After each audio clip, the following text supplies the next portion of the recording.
The Food Service Exchange presents. The machine can be also used for 70% of the job, not 100. If you have a good pizza maker, it doesn't mean this machine has to take your pizza maker out of the store. You need a good pizza maker. But the machine can be used for very fast.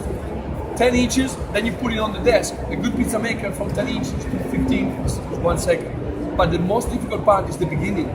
Because if on the beginning you have one more a good part of dough on one side instead of the other one, when you get 12, you realize that on one side you have a thickness like this, on the other side crackle.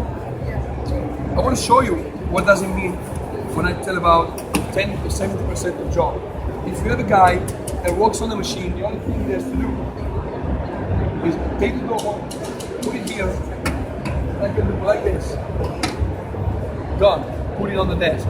Or I can ask him to go a little bit further. 2 seconds. Now, okay. A good pizza maker, not me, with the dough on the desk, can do like this. He can spread, he can throw in the air, do what, and in 2 seconds you're gonna get a bigger dough. Done.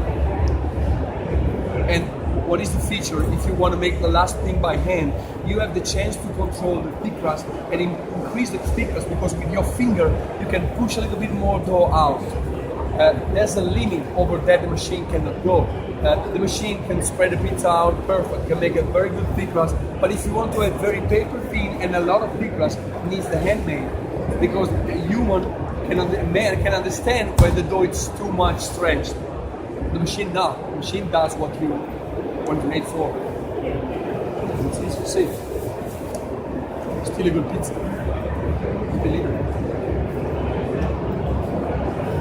I have anything else to do then bye. Well, thank you very much for being here.